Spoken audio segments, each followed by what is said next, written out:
The slap came so hard, my teeth rattled against each other, and the taste of iron bloomed in my mouth before I even registered the sting on my cheek. My father Harold stood over me, his hand still raised, his face red with fury, his breath soaked in bourbon. The room was quiet except for the old clock on the wall ticking away as if it wanted to count the seconds of my shame.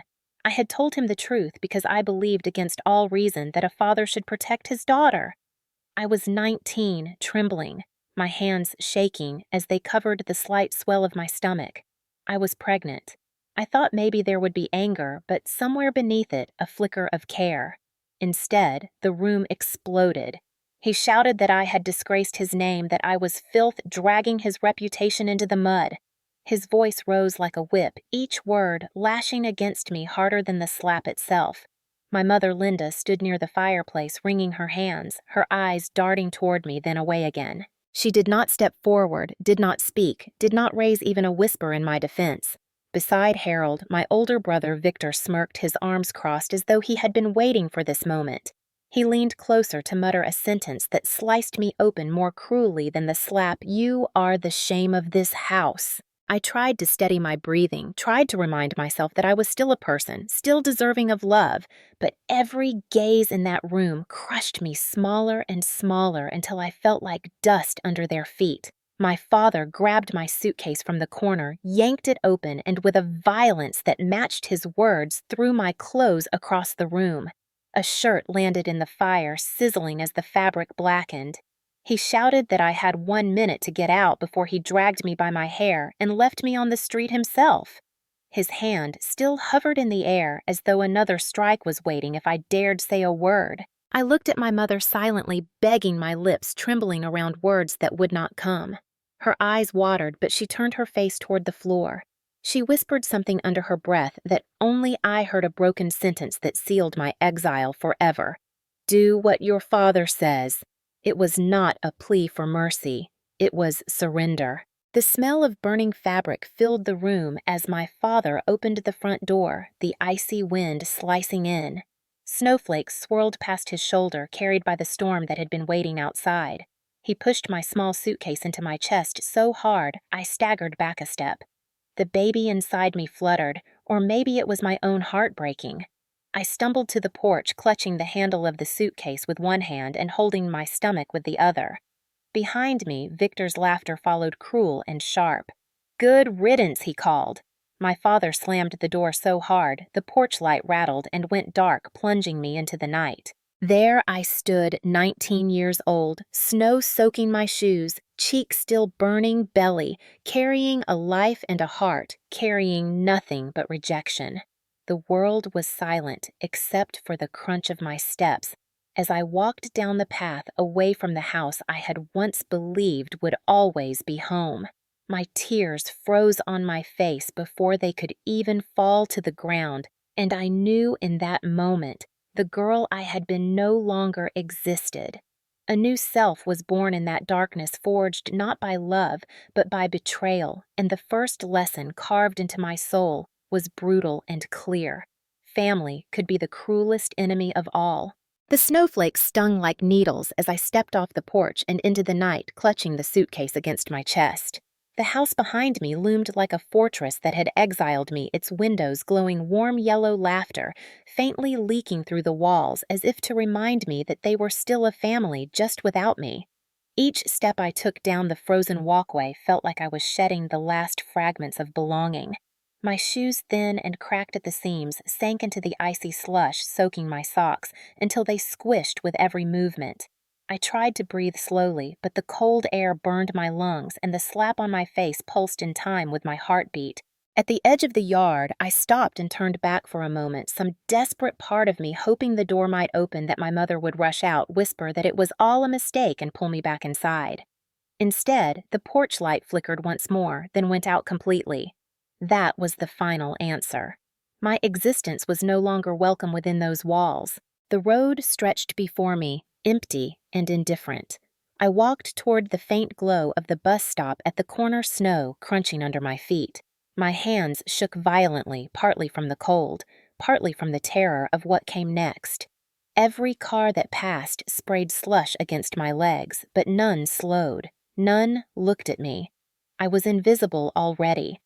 When I reached the shelter, I sat on the wooden bench, its surface slick with frost, and curled my arms around my stomach. The baby shifted faintly as though it knew we were alone now.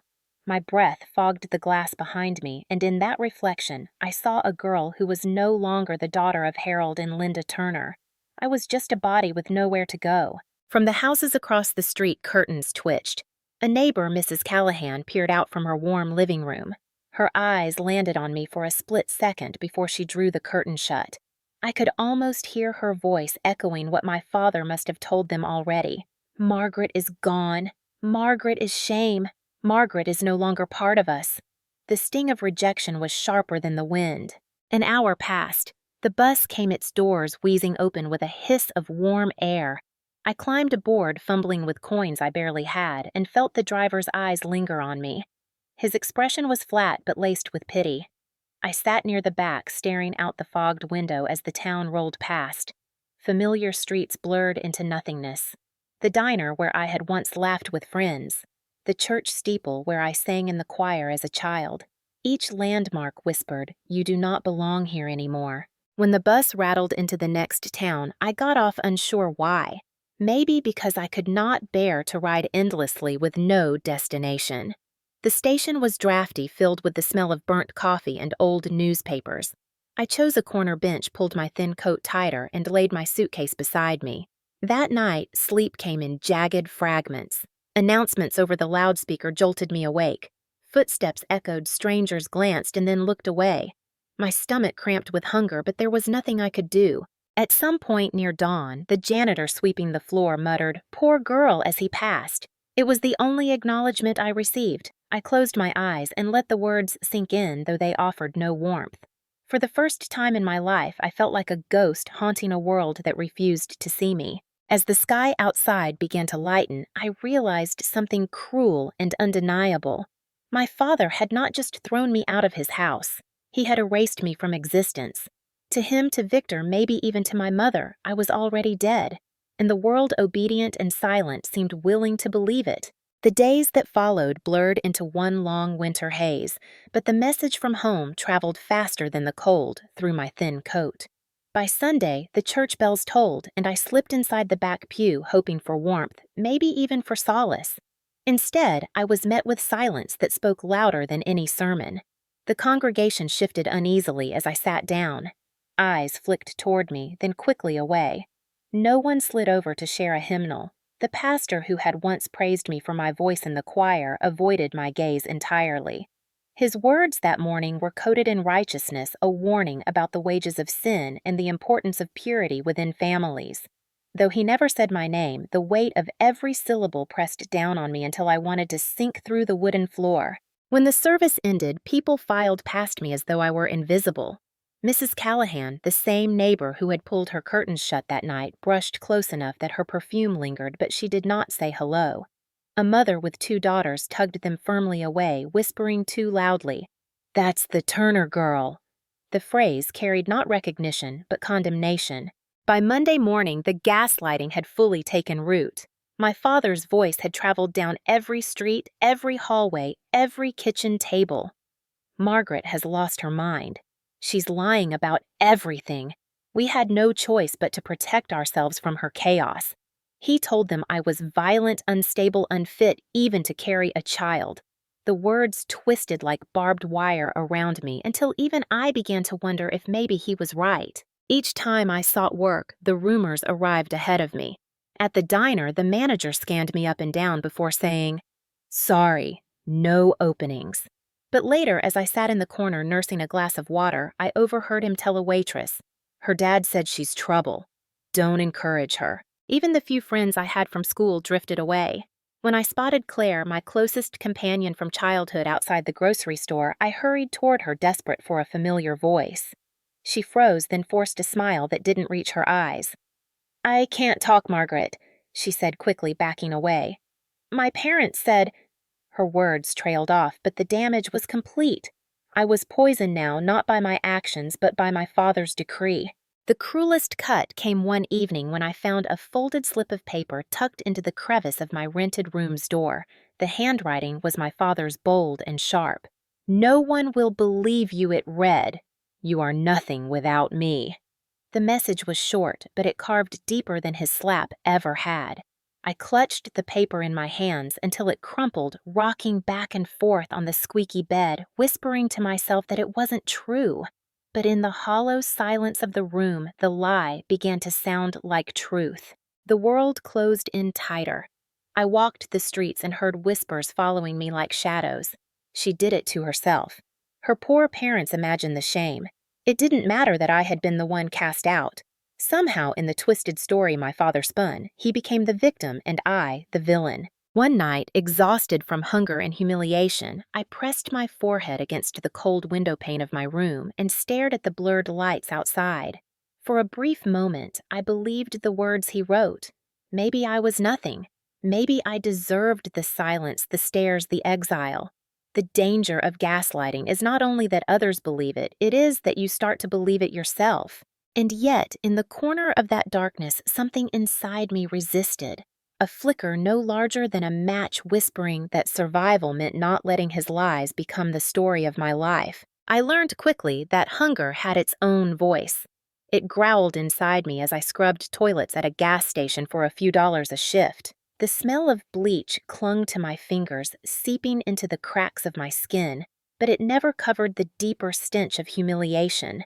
I told myself it was temporary, that I only needed enough money for food and rent in the drafty room I had found above a pawn shop. The walls there were paper thin, and at night I could hear the coughs of the old man in the next room, the groans of pipes, and the scratching of rats. My baby shifted inside me small movements reminding me that he or she was still fighting to exist, and I clung to that rhythm like a lifeline. Meals were scarce. On good days, I bought day-old bread from the bakery, its crust already hard, but still edible. On bad days, I traded my labor at the diner not for pay, but for leftovers, a half-eaten sandwich, a cracked muffin, cold fries scraped from a plate. I ate in silence by the back door, the night air freezing my hands, the sound of laughter floating from the warm dining room where others gathered with families who welcomed them. When labor pains came, I was alone. The hospital lights blinded me, the nurses rushed the paperwork, asked for next of kin, and I had none. I bit my lip until it bled, refusing to cry out because I could not give them the satisfaction of seeing my weakness. Hours later, with sweat dampening my hair and exhaustion tearing me in half, I held my son in my arms. His cry was thin, fragile, yet more powerful than any insult my father had ever hurled at me. I named him Daniel. For the first time since being cast out, I felt something other than shame. I felt a reason to keep breathing. But survival did not ease. Raising a newborn in a one-room apartment with peeling paint and a heater that rattled more than it warmed was like walking a tightrope above fire. Every bottle of formula meant another hour of mopping floors, another compromise of dignity. I wore the same pair of jeans until the knees thinned and tore patched with fabric scraps I found in trash bins. My shoes gave way in the rain and cardboard slipped inside became my only shield. Still small mercies arrived. One morning outside my door, I found a cardboard box. Inside was a blanket, a few tiny onesies, and a note scrawled in shaky handwriting. "Don't give up, Mrs. Jenkins." I didn't know her well, just an elderly widow who lived 2 floors down, but her kindness cracked the wall of silence that had surrounded me. I pressed that note against my heart as if it could stitch together every wound. The years blurred in struggle. Daniel learned to crawl on floors I cleaned twice a day to keep the rats at bay. He laughed at shadows and found joy in cardboard boxes, his innocence alight in the constant gray. When I tucked him in at night, whispering promises I barely believed, I vowed that his life would not be a repeat of mine. He would never grow up thinking family was another word for violence. The pressure, however, never let up. My father's words haunted me in every rejection letter, every turned face. At times, I almost believed the lies, but then Daniel's small hand would wrap around my finger and the flicker inside me reignited. Each insult, each humiliation became fuel. Pain carved me hollow, but it also made space for something new resolve. One night, after finishing a late shift at the diner, I sat at the kitchen table with Daniel asleep in a laundry basket beside me. A pamphlet for GED classes lay on the counter, one I had picked up weeks earlier and been too afraid to open. I stared at it until my vision blurred. My father had said I was nothing, that no one would ever believe in me, but maybe I didn't need belief. Maybe I only needed proof. Proof that I could build a life he could never destroy. I picked up a pen, filled out the form, and in that moment, a decision hardened like steel in my chest. Survival would not be enough. I would fight back, not with fists or screams, but with knowledge sharp enough to cut through every lie Harold Turner had ever told. The classroom smelled of chalk dust and stale coffee, and the flickering fluorescent lights buzzed overhead like impatient wasps.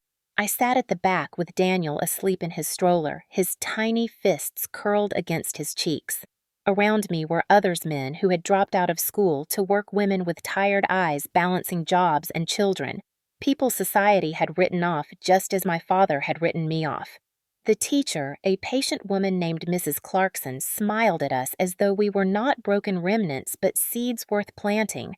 For the first time in years, I felt like maybe I was not invisible. Every lesson was a battlefield. Numbers twisted in my head, history dates blurred, and my mind was a constant tug-of-war between focus and fatigue. After working a full shift, I dragged myself into class half asleep, my hands still smelling of grease and bleach. Yet every time I wanted to quit, I thought of my father's note, "You are nothing without me." The words burned, but they also hardened into fuel. Each equation I solved, each essay I wrote was a direct rebellion against the lie he had branded into me. One evening, Mrs. Clarkson leaned over my desk and pointed to a paper I had nearly torn through with the pressure of my pencil. "You have a sharp mind, Margaret," she said softly. "Don't let anyone convince you otherwise." The words startled me. I wanted to dismiss them, to insist she was wrong, but when I looked at Daniel stirring in his stroller, I knew I could not let that lie survive another generation. The exams came, and I sat in the front row, gripping the pencil so hard my knuckles whitened. My father's voice echoed in my head. "You'll never win against us." But beneath it, another voice began to rise, my own.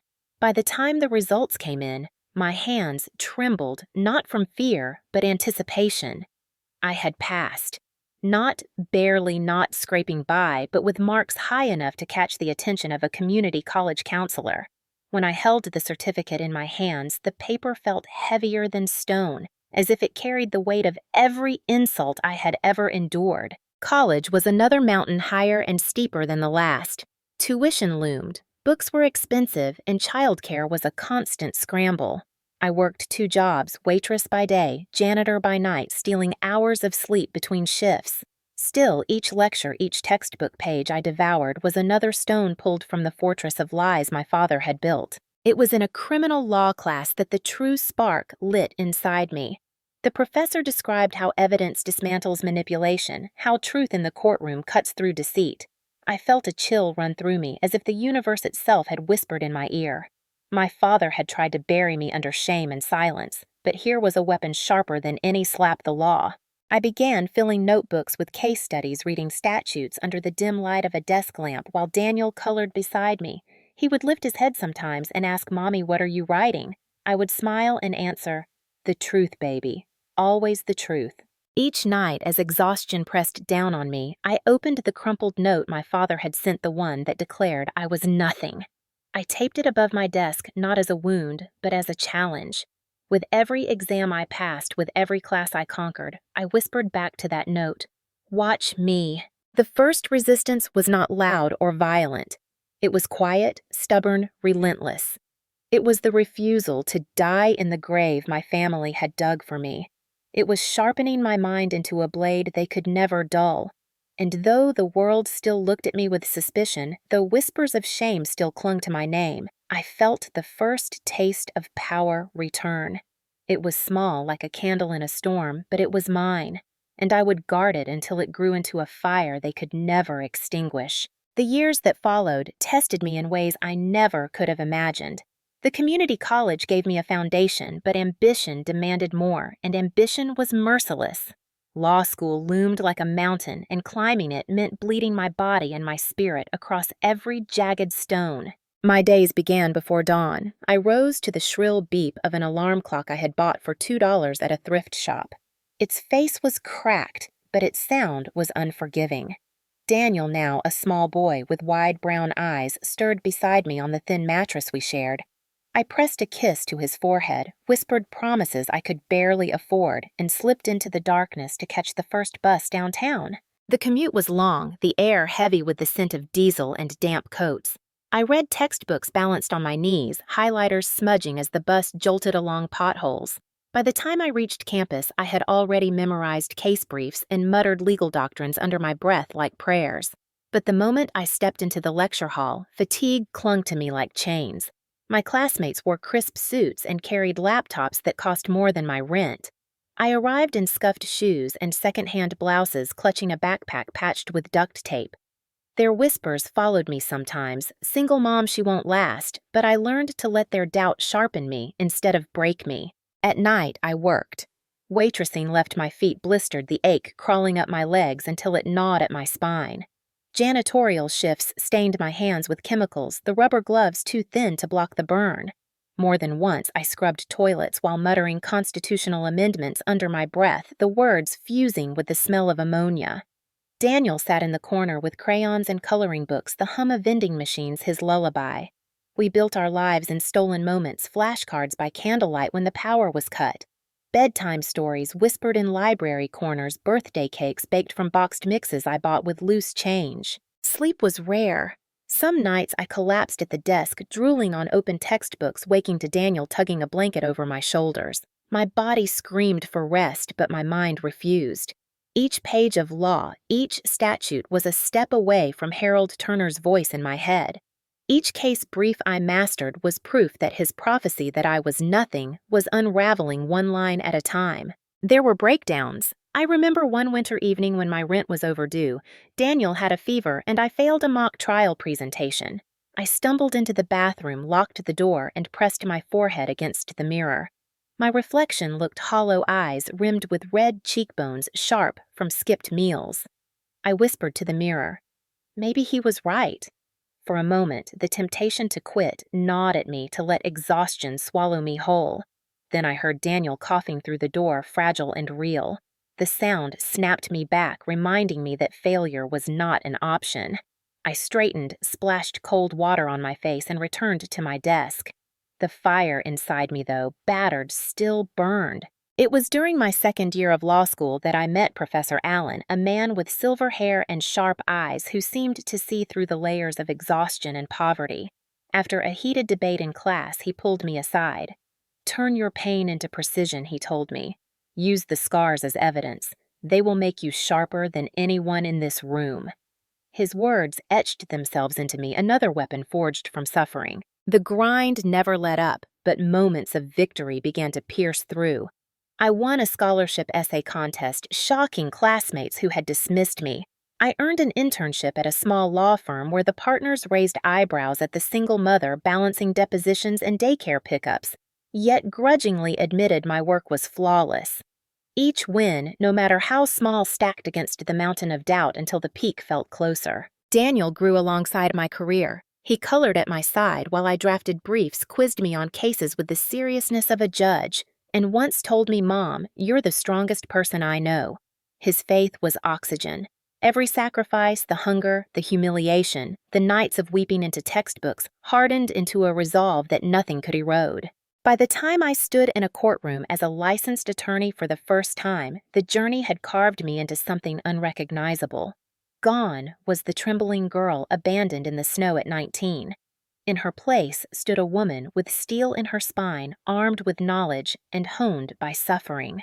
My suit may have been second-hand, but the voice that rang out in that courtroom carried a weight no pedigree could match. The hardship montage was not glamorous.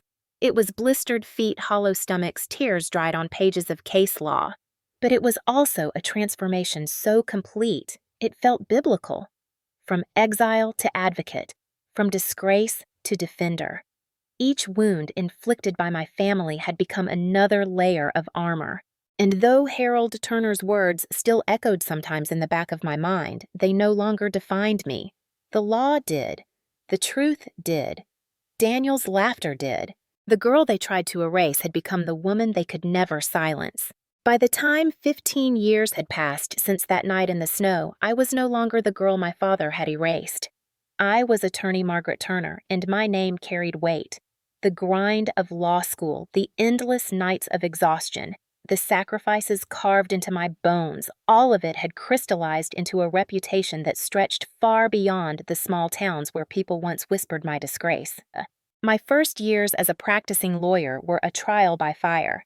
Judges looked at me with skepticism, clients with doubt opposing counsel with thinly veiled contempt. They saw a woman, a single mother, someone they assumed would crumble under pressure. But case after case, I dismantled their assumptions with evidence precision and an unyielding will to win. I had learned long ago that survival was not about noise, but about strategy, and in the courtroom, strategy was everything. The turning point came during a high-profile domestic violence case. My client was a young woman whose bruises told the story her voice was too shaky to deliver. The opposing counsel tried to paint her as unstable, manipulative, even deserving of her abuse. Their tactics mirrored the same gaslighting my father had used on me, and I felt the rage coil hot in my stomach. But instead of letting fury derail me, I channeled it into clarity. I laid out evidence photographs, medical records, witness statements, each piece cutting through the lies like a scalpel. The jury returned with a unanimous verdict in our favor. My client wept in relief, and the headline the next day read, "Attorney Turner Shreds Defense Delivers Justice for Survivors." From that moment, the calls never stopped. Women, men, children, those who had been silenced, shamed, or manipulated sought me out. Each case was another chance to rewrite the story my father had tried to write for me. My victories grew, and so did my reputation. By my mid-30s, I was invited to conferences, interviewed on radio shows, even asked to lecture at universities. Reporters called me one of the sharpest attorneys in America. Daniel, now a young man, walked beside me through it all. He had inherited my determination, though, without the bitterness that had shaped me. He was in law school himself, driven not by revenge, but by admiration. One evening, as we shared dinner over takeout containers in my office, he said, "Mom, you didn't just survive. You turned survival into a weapon." His words filled me with a pride deeper than any courtroom victory. But success did not mean I had forgotten. My father's voice still echoed sometimes in my dreams, his slap replayed in the silence of long nights. Success did not erase scars. It only proved they could coexist with power. I wore mine like invisible medals. With success came wealth, though it never interested me the way it had interested Harold Turner. I bought a modest house with a garden Daniel tended, filled it with books, photographs, and light. No mansion, no lavish displays, just stability, the one thing I had once thought impossible. Still, my name in legal circles brought envy and admiration, and inevitably, whispers drifted back. People from my hometown spoke of me now with awe, as though they had not once turned their backs. Invitations to community events arrived, each one I quietly declined. I had no desire to return to the place that had spat me out. Fate, however, has its own sense of irony. It was in my 16th year of practice when I received a file that stopped my breath cold. The names on the plaintiff list: Harold Turner and Victor Turner, my father and my brother. They were facing multiple charges: financial fraud, property disputes, allegations of domestic abuse. Their empire, once built on intimidation and deceit, was crumbling, and the judge had assigned the case to my firm. I sat in my office long after the sun had set the city lights reflecting off the glass walls. My hands trembled slightly as I flipped through the documents. My father's signature appeared on forged checks, fraudulent contracts, falsified tax returns. My brother's name was tied to embezzlement schemes and threats against witnesses. Their downfall was written in ink line by damning line. For a long moment, I stared at their names, feeling the ghosts of that night at 19 close in. The slap, the suitcase, the door slamming shut. My father had sworn I would never be anything without him. Now, 20 years later, he would face me not as the daughter he had cast out, but as the attorney who would dismantle him piece by piece in front of the law. I closed the file slowly, a smile tugging at the corner of my lips. The universe had delivered what I could never have orchestrated myself. Justice was not just an idea anymore. It was a court date, a docket number, and my name printed clearly as lead counsel. The rise to power had not been about revenge, but revenge was now within reach, neatly bound in a legal folder on my desk. The first headline appeared 2 weeks later: Turner Construction faces fraud allegations. Beneath it was a photograph of my father, Harold, his once proud shoulders slumped, eyes glaring at the camera as though daring the world to defy him. My brother Victor stood beside him, jaw-tight lips curled in the same sneer he had worn when I was 19 and bleeding from a slap. To the outside world, the Turners had always been untouchable pillars of the community benefactors of the local church employers of dozens. But now the facade cracked and the rot beneath began to show. The charges piled quickly: embezzlement, fraudulent loans, tax evasion, and whispered among neighbors but soon shouted in affidavits domestic abuse. My mother Linda filed for divorce at last, submitting photographs of bruises hidden for decades and journal entries where she confessed her terror. Reading her affidavit was like peeling back skin to reveal what I had always suspected but never seen, written in her own hand. She had been trapped, and her silence had not been loyalty but fear. When the subpoenas landed on Harold's desk, he stormed into the courthouse red-faced and shouting, "This is a witch hunt!" My own daughter orchestrated this. His rage, once confined to the walls of our home, now spilled across marble floors and echoed down public hallways. Reporters captured every word. Cameras flashed, catching the spit at the corner of his mouth as he screamed about betrayal. Victor fared no better. He had leveraged his connection to Harold to secure investments, many of them illegal. Witnesses came forward recounting threats and payoffs, cash slid under tables, promises sealed with intimidation. His arrogance, once applauded by our family, became evidence of his corruption. The community that had once turned away from me now turned on them. Neighbors whispered outside the grocery store, but this time their whispers carried contempt for Harold and Victor. I always knew something was off. He was too quick to judge others. Did you hear what he did to his own wife? The same mouths that once condemned me now condemned them. It was a bitter symmetry. At night, I sat at my desk combing through files with Daniel at my side. He was in his final year of law school, his eyes sharp, his questions incisive. We pored over contracts, traced paper trails, highlighted inconsistencies. Each discovery was a nail in the coffin of Harold's empire. It was not just about revenge, it was about accountability. Every dollar stolen, every bruise ignored, every lie told in the name of control justice was finally catching up. Then came the twist I had not expected. A letter arrived scrawled in my father's unmistakable handwriting, though the penmanship trembled. "Margaret, stop this madness. We are family. Blood is blood. You are nothing without it. You are nothing without me." The words were almost identical to the ones he had sent me 20 years earlier. No apology, no remorse. Just the same gaslighting, the same attempt to erase me. I held the letter in my hands for a long time, feeling the old ache resurface. But this time I was not 19. This time I was armed with law, with truth, and with a community that would not look away. When I entered the courtroom for the preliminary hearing, Harold refused to look at me. Victor sneered openly, whispering to his lawyer, shaking his head as if the very sight of me was an insult. My mother sat behind them, thin and pale, her hands trembling. For the first time in my life, she raised her eyes to me across the room. There was no smile, no plea, just a quiet acknowledgement that I had been right all along. The judge read out the charges, and the list seemed endless. Each word struck like a drumbeat: fraud, embezzlement, abuse, conspiracy. The gallery murmured. The Turners were no longer untouchable, they were defendants. As I left the courthouse that day, reporters swarmed microphones thrust toward me.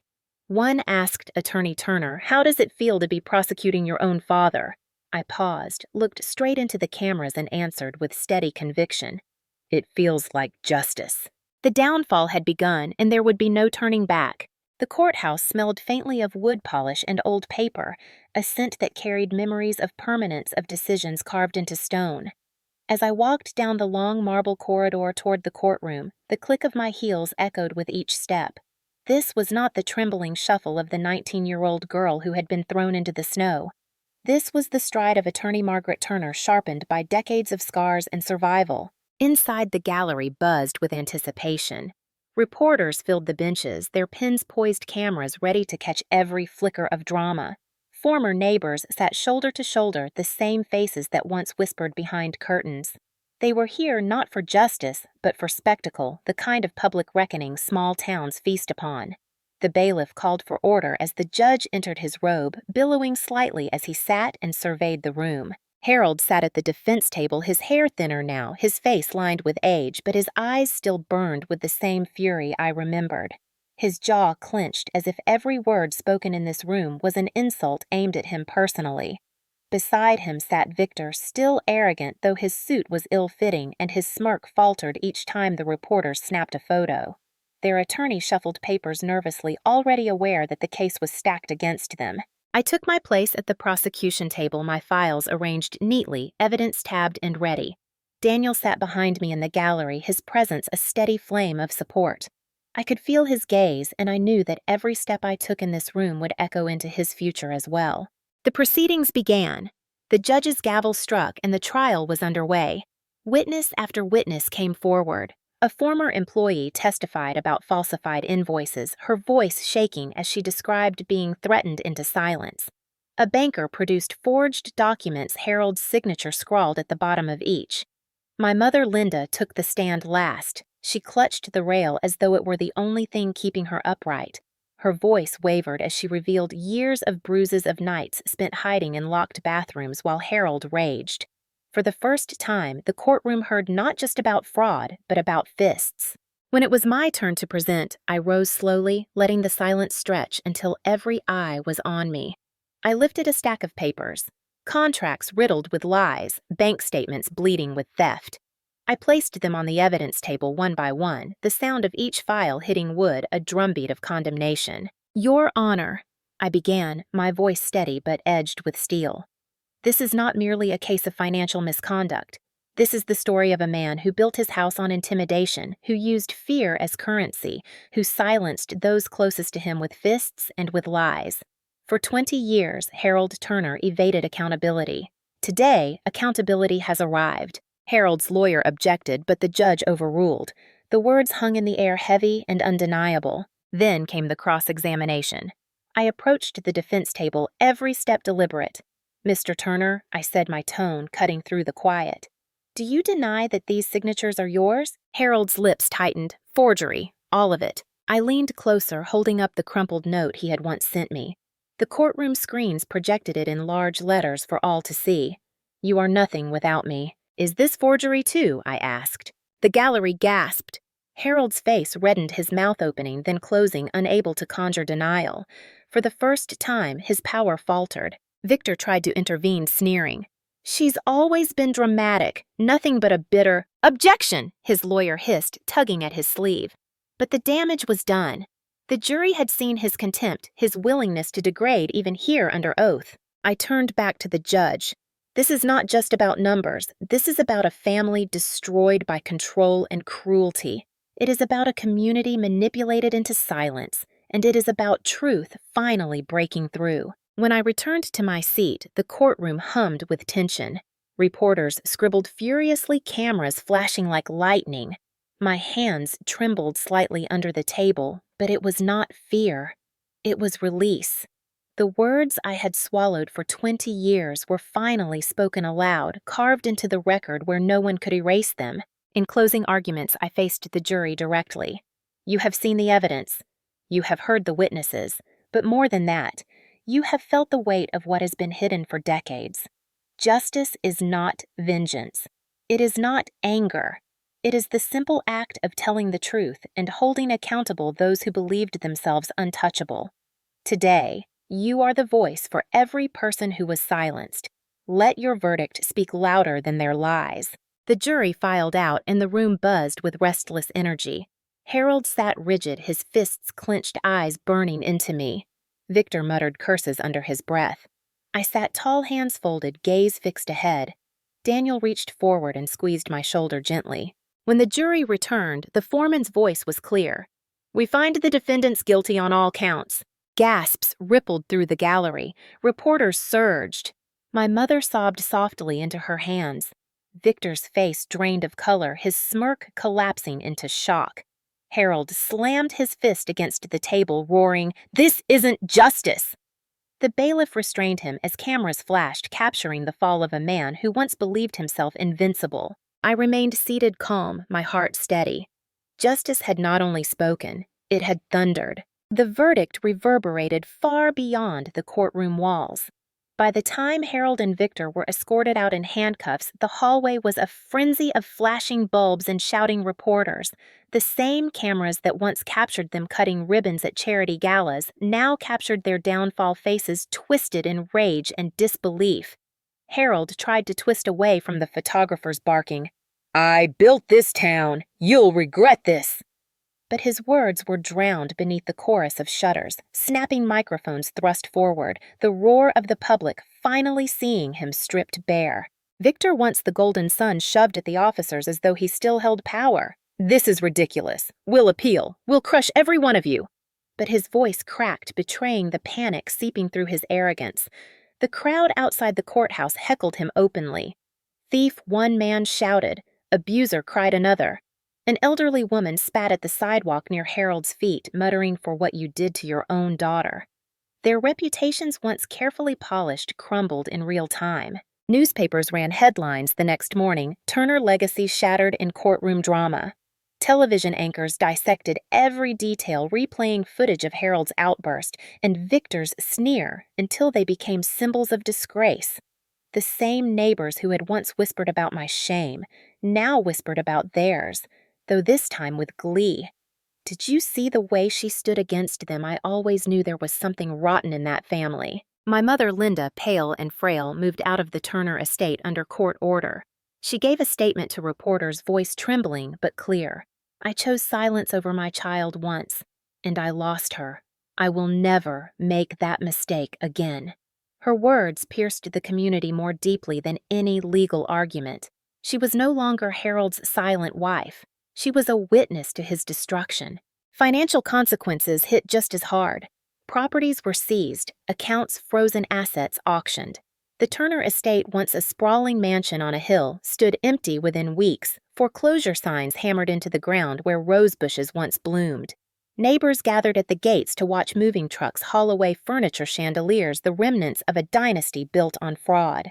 Children whispered ghost stories about the house where the cruel man lived. For Harold, the humiliation was unbearable. In prison, orange shackled at the wrists, he was photographed for the mugshot that would define his obituary someday. The man who once declared himself a king of his community was reduced to a convict number. Victor joined him, charged not only with fraud, but with intimidation of witnesses. His arrogance curdled into bitterness behind bars, but the community had already moved on, their legacy reduced to cautionary tale. And for me, the consequences were not shame, but liberation. Walking through the town square days after the sentencing, strangers stopped me not with whispers, but with nods of respect. A woman pressed my hand and said, "Because of you, I left my husband. I didn't think I could, but I saw you stand." Another murmured, "You gave us courage." The same streets that once swallowed me in silence now echoed with recognition. Yet the most poignant consequence was private. One evening, Daniel and I stood outside the Turner estate as the last truck rumbled away. The house loomed dark and empty, the porch light long dead.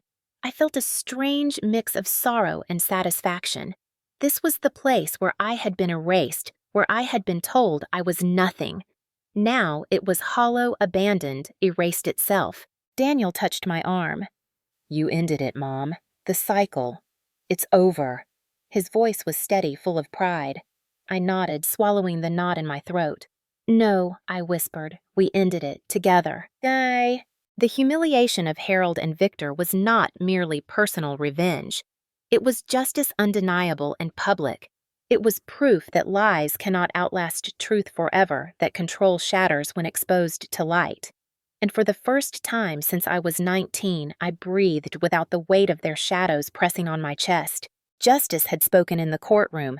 Consequences thundered in the streets, and the world finally had seen them for what they were. In the weeks that followed the sentencing, a quiet settled over my life that felt foreign. For 2 decades, every breath I took had carried the weight of unfinished business. The echo of my father's voice telling me I was nothing.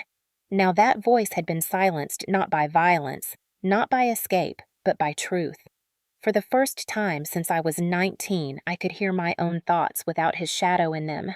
Healing didn't come like a flood. It came in small moments, waking up without fear in my chest, cooking dinner with Daniel and laughing at a joke that had nothing to do with survival or strategy, sitting in my garden watching the sunlight bend through the leaves, realizing I didn't have to keep looking over my shoulder. It was in these small acts that I understood healing was not the absence of scars, but the decision to live anyway. One afternoon, I found myself sorting through old boxes. At the bottom of one was the crumpled note my father had written me years earlier. "You are nothing without me." I held it in my hands for a long while, tracing the ink as though it could still sting. But instead of burning, it felt hollow. The words no longer had power. They were relics fossils of a man who had already lost. Slowly, deliberately, I placed the note into the fireplace. The flames curled around it, devouring the lies until nothing remained but ash. I chose not to rebuild bridges with Harold or Victor. Forgiveness, I realized, did not mean allowing poison back into my life. It meant setting down the burden of hatred, refusing to let their actions define me anymore.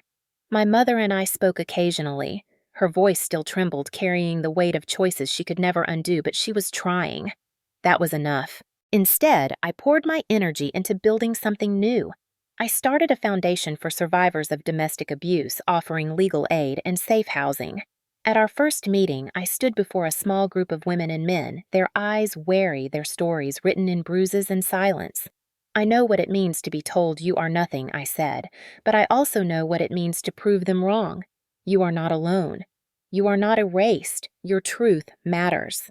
Their applause was soft but real, and in that moment, I felt a circle close. The girl who had been cast out had returned not to beg for entry, but to open doors for others. Daniel worked alongside me, his energy bright, his compassion limitless. Watching him thrive, I knew the greatest victory was not the courtroom, not the headlines, but the fact that my son had grown into a man untouched by the bitterness of the past. He was kind where others had been cruel, steady where others had faltered. The cycle had ended with me, and in him, something better had begun. On the anniversary of the trial, I visited the courthouse alone. The marble steps gleamed in the sunlight, the same steps where Harold had once screamed at cameras. I stood there breathing in the quiet and whispered to myself, "It's over."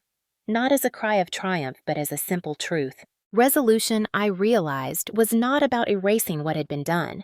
It was about claiming what came after. Healing was not forgetting, but remembering without breaking. And strength was not the absence of pain, but the choice to build something beautiful from its ruins. To anyone listening, to anyone watching who has carried the weight of family betrayal, I say this: you are not defined by the cruelty of others. You are defined by the choices you make when the world tries to erase you.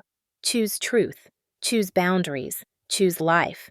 And if you've stayed with me through this story, tell me, where are you watching from tonight? What time is it where you are? Share your place, your hour, your truth. Because stories are not just mine or yours, they are ours. And together we remind the world that no one has the power to tell us we are nothing. A month after the foundation opened its doors, I found myself standing in front of an old cedar chest that had belonged to my grandmother.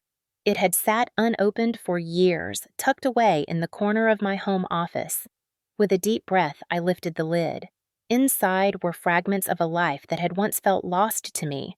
My high school diploma yellowed with age. A photograph of me at 17, smiling in a dress I had sewn myself.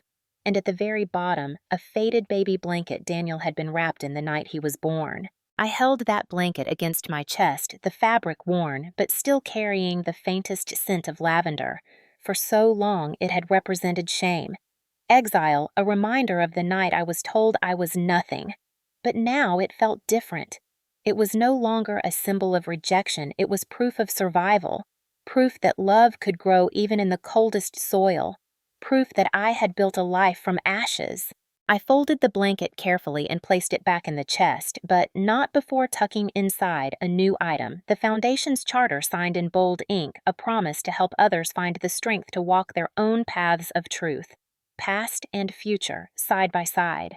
That chest, once a coffin of memory, had become a vessel of legacy. That evening, Daniel and I sat on the porch as the sun dipped low, painting the sky in shades of amber and rose. He handed me a framed photograph, the two of us standing in the courthouse steps after the verdict, my shoulders straight, his hand firm on mine. Beneath it, he had written in careful script, "We are not nothing. We are everything." Tears blurred my vision, but I smiled. "Yes," I whispered, "we are." And to you listening to my story now, I want to say this. Family betrayal may scar us, but it does not define us. Justice may take time, but it comes when truth refuses to stay silent. Healing is not forgetting, but choosing to carry scars as reminders of how far we have come. So I ask you, where are you tonight? What time is it where you are hearing these words? Share your place, your hour, your truth in the comments below. Because stories like this aren't just mine. They belong to all of us who have been told we are nothing and who chose to rise anyway. If you believe in truth, if you believe in justice, if you believe that no one should ever be silenced by their own blood, then join me. Like, subscribe, and share your own story. Together we will keep proving the same truth again and again. We are not nothing. We are everything.